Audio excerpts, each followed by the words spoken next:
오늘은 이사야가 예언하고 말씀한 예수님은 어떤 분이시냐? 말씀드린 거, 이사야는 이미 주전 주님 오시기 전 750년 전에 이 땅에 왔던, 이 땅에서 예언을 했던 그러한 선지자였습니다. 지금으로 말하면 약 780년, 90년 전에 이 땅에 주님의 오심을 예언하면서 기가 막히게 이사야서의 예수님의 탄생을 예언했습니다. 대표적인 말씀이 이사야 7장 14절에 보라, 처녀가 잉태하여 아들을 낳을 것이라, 그 이름을 임마누엘이라 하리라 하신 말씀을 이사야 7장에서 말씀했습니다. 그리고 이사야 이어서 11장에서는 이제 이 땅에 오실 메시아는 이 땅을 치리하시며 정직과 성실과 바르게 하는 그런 메시아가 오신다. 그리고 이사야 35장에 가면 앞으로 메시아가 오실 희망에 대해서 말씀을 했고, 그리고 53장에 가서는 결정적으로 이 땅에 오시는 메시아는 어떤 분이냐? 결국은 모든 우리의 죄를 짊어지시고 돌아가신 희생양이 되시는 것을 말씀을 하셨어요. 그래서 말씀하기를 그가 찔림은, 그가 죽는 것은, 그가 상함을 당한 것은 다 우리의 죄를 사하기 위해서 당하신 것이다 하는 말씀을 하셨습니다. 여러분, 이사야서는 신비한 책이라고도 말합니다. 750년 전 이사야가 증거한 말씀인데, 여러분 물어봅시다. 성경 전체가 몇 권입니까? 66권입니다. 그건 기본적으로 알고 있죠. 그러면 또 그걸 구약과 신약으로 나누어서 구약이 몇 권이에요? 39권입니다. 신약은 몇 권입니까? 27권입니다. 그래서 합해서 66권이 되는 거예요. 그런데 특이하고 신비한 것은 구약 성경의 전체 장수가 66장입니다. 그리고 구약 성경 이사야서가 66장인데 이사야서를 신학적으로 성서적으로 나눌 때 제1이사야, 제2이사야라고 분류를 합니다. 제1이사야는 1장에서 39장까지를 말하고 제2이사야는 40장에서 66장까지를 말합니다. 그래서 기가 막히게 제1이사야는 구약 성경의 권수와 똑같고 제2이사야는 신약 성경의 권수와 똑같습니다. 내용도 1장에서 39장까지 제1이사야는 이스라엘의 죄와 타락과 이방인들의 심판과 하나님의 진노에 대한 말씀이 나옵니다. 그러나 이제 40장부터는 메시아가 오시고 장차 이루어질 새나라 새 땅에 대한 꿈과 비전을 주시는 말씀이 나옵니다. 그래서 유명한 이사야 40장부터는 위로하라, 위로하라, 내 백성을 위로하라는 말씀과 일어나라, 빛을 발하라 하면서 앞으로의 희망의 비전을 선포하신 말씀이에요. 오늘 이사야 9장에서 하나님 말씀하시는 그 앞으로 오실 메시아는 어떤 분이냐, 이것을 말씀하고 있는데, 다 같이 여러분 이사야 9장 6절 말씀을 한 목소리로 읽어보겠습니다. 시작. 이는 한 아기가 우리에게 낳고 한 아들을 우리에게 주신 바 되었는데 그의 어깨에는 정살, 이 중요한 말씀이, 그의 어깨는 정사를 메었다는 말은 정사는 정치와 모든 일들을 말합니다. 주님의 어깨에 모든 세상의 모든 일들이 다 주어져 있다, 그런 말. 또 이어서 봅시다. 그의 이름은 기묘자라, 모사라, 전능하신 하나님이라, 영존하시는 아버지라, 평강의 왕이라 할 것임이니라. 이게 오늘 증거하는 메시지의 핵심입니다. 여러분, 이 말씀을 잘 듣고요, 우리가 믿는 예수님이 어떤 분이고 그 예수님을 믿으면 어떤 우리가 복을 받는지를 오늘 이 성탄 주일을 맞이해서 오늘 본문을 통해서 은혜 받고 깨닫고 여러분에게 축복이 되는 이런 절기요 말씀이 되기를 축원합니다. 많은 사람들이 주일날 예배를 와 드렸으나 한 주도 안 가서 무슨 말씀을 들었는지 뭔 은혜를 다 잊어버리는 사람들이 많아요. 여러분, 오늘 이 말씀을 잘 듣고요, 이 평생을 예수 믿었다는데 예수님이 어떤 분이냐, 이사야가 예언한 것을 말씀해 보건 생각 안 나는 분들이 많을 거예요. 오늘 말씀을 잘 듣고 예수님이 이런 분이라는 것을 알고 그런 신앙과 고백을 바로 하고 그 예수님과 진짜 믿음 생활 잘해서 여러분은 하나님의 축복을 받는 하나님의 자녀가 되시기를 축원합니다. 여러분, 예수를 잘못 믿기 때문에 무슨 소리 하냐면 믿어도 소용없어, 믿어도 안, 이게 다 예수님을 제대로. 여러분, 지난주에 설교할 때 우리가 진짜 임마누엘의 신앙을 가지면 우리는 주님과 함께 무엇을 하든지 어디를 가든지 어떤 상황 속에서도 임마누엘의 신앙을 가진 사람은 주님과 함께 승리하고 주의 뜻을 이루는 줄 믿습니다. 그러나 그렇지 않고 우리는 잘못하면 교회 와서는 예수님을 임마누엘 신앙을 갖고 교회 떠나면, 세상 나가면, 직장 나가면 임마누엘이 아니라 나 홀로 믿는 그런 신앙이 문제가 되는 거예요. 그래서 예수 믿는 사람 입에서 흉악한 말이 나오고 함부로 하고 폭력을 휘두르고, 이건 임마누엘 신앙 가진 사람이 아니에요. 어떻게 예수님이 나와 함께 안 되면 우리 그리스도인으로 해서는 안 될 일을 할 수가 있겠습니까? 여러분, 이 성탄절 그냥 뭐 축하합니다, 뭐 트리에 불 붙이고 뭐 선물 난, 이게 성탄절이 아니에요. 이 땅에 오신 예수님의 참된 의미를 알고 신앙으로 바로 살아야 된다, 그 말씀이에요.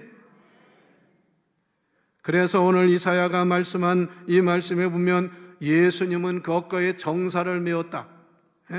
정사를 메었다. 모든 세상의 모든 일을 다 어깨에 짊어지셨다고. 그러면서 그 예수님은 어떤 분이냐? 첫째가 다 같이 기묘자라 그래. 여러분, 기묘자가 뭐겠습니까?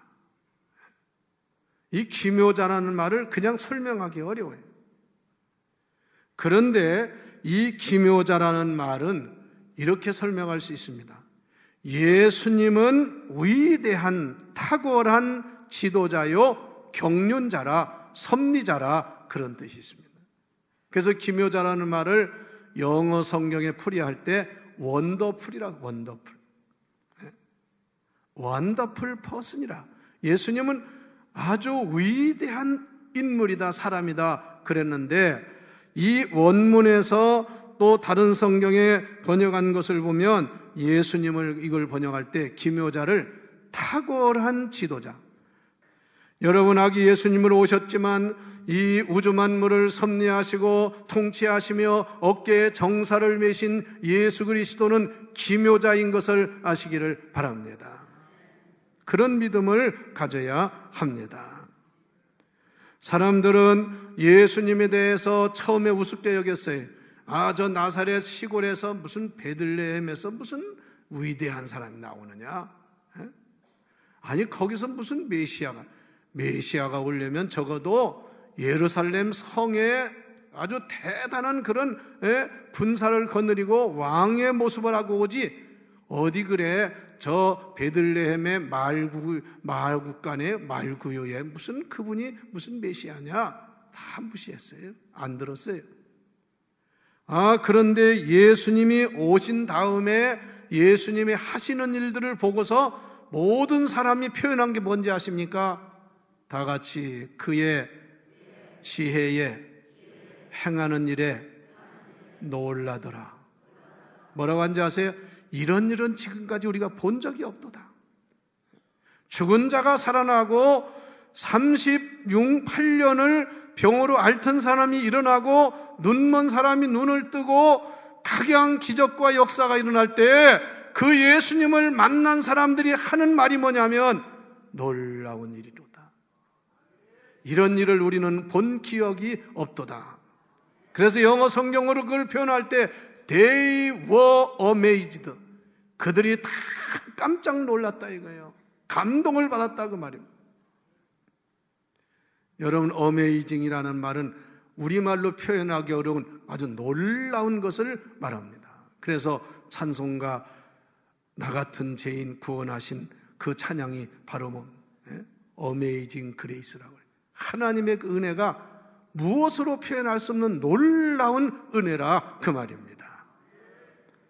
예수님께서 고향 땅에서 가르치실 때 예수님의 지혜와 능력을 보고 한 동네 살던 사람이었는데 그 사람들이 저희가 다 놀라 말하되 이 사람의 지혜가 이런 능력이 도대체 어디서 왔나, 이렇게 마태복음 13장 53절에 말씀했어요.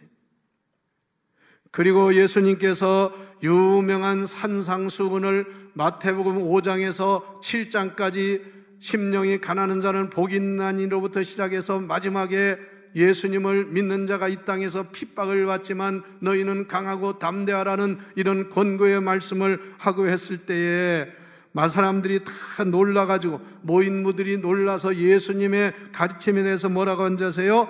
예수님의 가르침은 권세 있는 자와 같고 우리가 지금까지 배워온 서기관과 같지 아니하더라. 할렐루야. 예수님께서 십자가에 죽으실 때 다 실망하고 낙담했지만 3일 만에 부활했을 때 사람들이 깜짝 놀랐습니다. 무덤을 찾아갔던 여인들은 물론이고 그 소식을 들은 제자들이 다 정말 까무라칠 정도로 놀랐어요. 왜? 예수님은 지금도 이 세상에 오신 가장 위대한 지도자요 기묘자인 줄 믿으시기를 바랍니다. 그런 예수님을 바로 믿는 저나 여러분들 되기를 축원합니다. 두 번째, 예수님은 뭐라고 해요? 다 같이 모사. 여러분이 모사라는 말이 우리가 잘못 들으면 모사 그러면 무슨 생각을 하냐면 모사꾼, 모사 하는 사람. 근데 한문에 보면 이 모사라는 말이 그런 의미가 아니에요. 이 모사라는 말이 두 가지가 있는데요, 그 나쁜 의미에서 모사라고 하면 나쁜 계획을 하고 남을 모하거나 이간질하는 사람이 모사꾼입니다. 그런데 오늘 예수님을 모사라고 한 말의 의미는 그게 아닙니다. 지혜가 충만해서 일이 잘 성취되도록 도와주고 인도하고 협력하는 그 사람을 모사라고 그래요. 이 성경을 히브리어에서 번역할 때는 그 시대에는 카운셀러라는 말이 없었어요. 상담자가 없었어요. 이 벌써 옛날 우리 처음에 번역할 때. 그래서 그 우리 한문으로 제일 합당한 말이 모사라는 말을 썼다고 말해요. 그런데 그 의미는 지혜의 왕이요 완전 인간의 문제나 어려움을 제일 잘 알고 상담해 주시는 그런 위대한 분이라 그 말씀입니다. 성도 여러분, 여러분에게 가장 완전한 상담자가 있다면 그보다 더 중요한 일이 어디 있습니까? 어떤 사람은요, 남을 망치게 하는 그렇게 하는 사람이 있어요. 뭘 하라고 이렇게 권면하고 뭐 하는데 그 사람 따라 했더니 완전히 나중에 가서 그냥 큰 어려움을 당해. 그러나 예수 그리스도는 가장 완전하고 온전한 상담자가 되어서 그리스도의 말씀을 들으면 틀림없이 잘되고 축복을 받는 줄 믿으세요. 그게 모사예요, 모사. 여러분, 그렇기 때문에 여러분들이 어떤 일을 할 때는 언제나 예수님에게 상담하시기를 바랍니다. 나를 내려놓고 예수님 말씀을 들어보세요. 틀림없이 그 사람은 성공합니다. 그런데 상담한다고 하면 자기 주장만 하고 자기 뜻대로 살면 안 되는 거예요. 요한복음 14장 16절 17절에 내가 아버지께 구하겠으니 그가 또 다른 보혜사를 너희에게 주사 영원토록 너희와 함께 있게 하리니 저는 진리의 영이라. 우리에게 보혜사 성령을 보내주신다는 거예요. 우리가 하나님께 기도하면 보혜사 성령이 우리에게 깨닫게 하시는 줄 믿으시기 바랍니다. 보혜사 성령, 보혜사라는 말이 파라클레토스라는 헬라어인데 이 파라클레토스라는 말은 보호자, 그 다음에 중요한 의미가 상담자라는 뜻이에요. 상담자. 바로 모사가 되시는 예수 그리스도인 줄 믿으시기 바랍니다. 세 번째, 이 땅에 오신 태어나시는 예수님은 전능하신 하나님이시라. 전능하신 하나님이라. 믿습니까? 얼마이티가 전능하신 하나님. 여러분 제발 하나님을 믿되 전능하신 하나님으로 믿으시기를 바랍니다. 부분적으로 믿지 마세요. 내 필요한 대로 믿지 마세요. 전적으로 믿으시라 그 말씀이에요. 하나님이 그렇게 믿는 사람에게는 전적으로 책임을 져주십니다. 그러나 부분적으로 자기의 필요한 대로 믿으면 그건 온전한 믿음이 아니에요.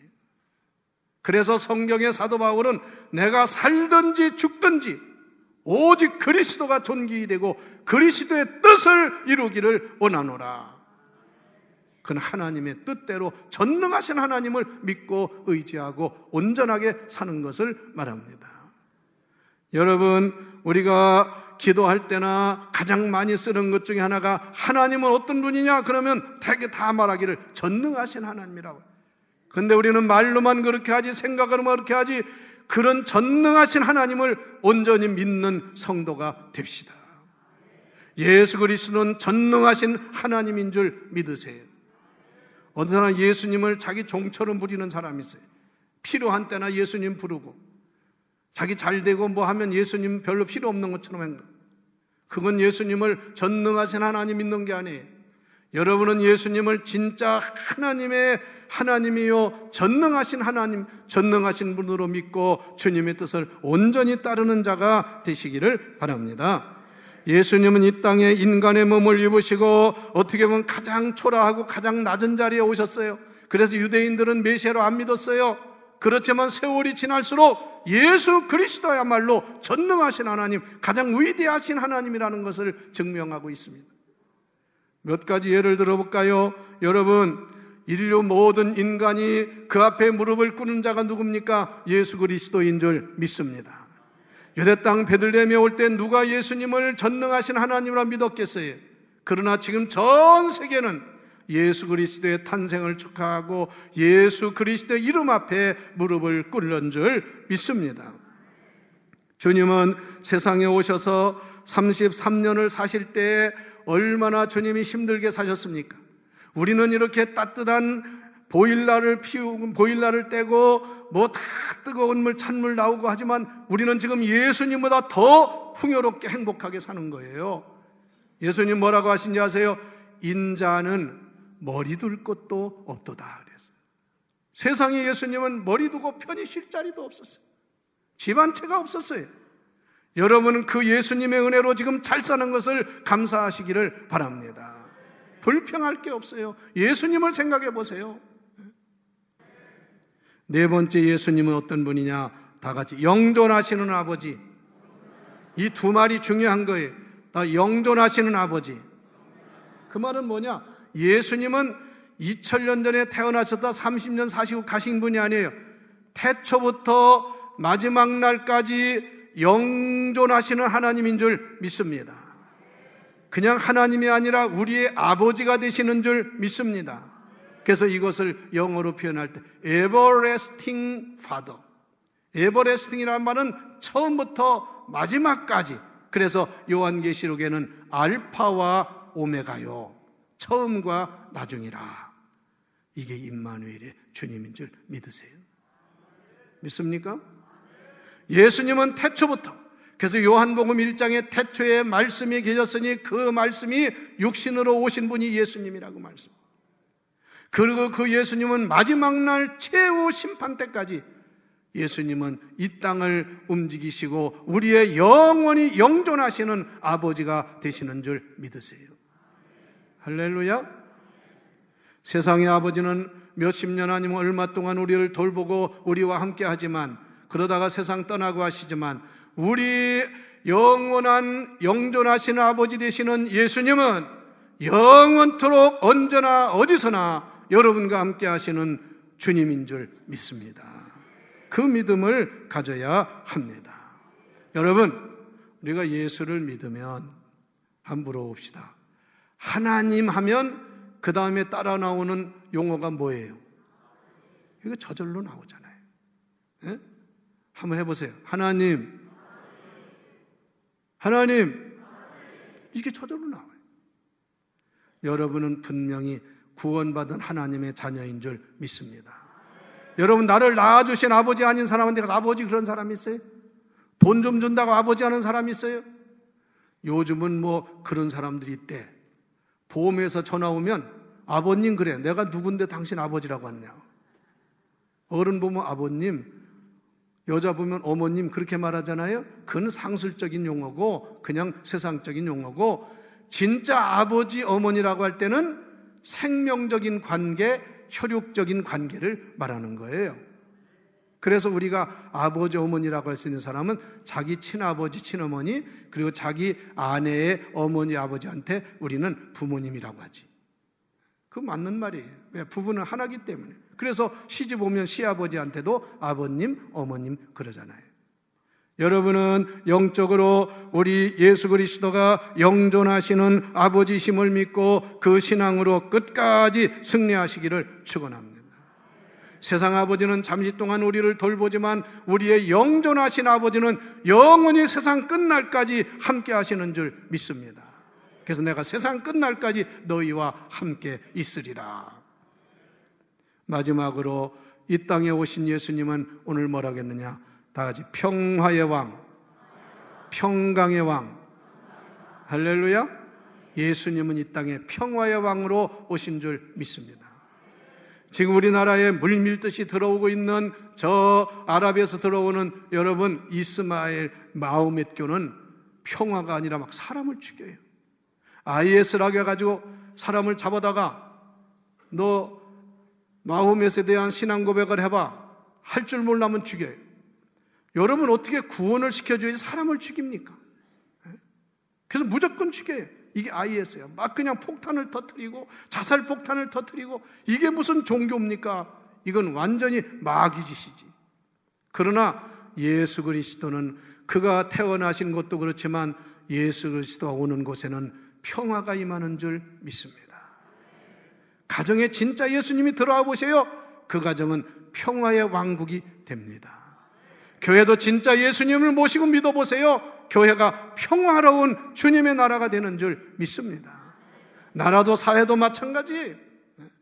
여러분 옛날에 저 북한의 서울 못지않게 평양이 제2의 예루살렘이라고 할 정도로 복음이 들어와가지고 기독교가 생기고 거기가 아주 살기 좋은 그런 도시가 됐어요. 근데 공산화가 되면서 교회를 다 없애고 다 쫓아내고, 그러고 지금은 평양이 세계에서 제일 두려운 공포의 대상이 되는 그런 도시가 됐다는 거예요. 누가 지배하느냐가 그렇게 중요한 거예요.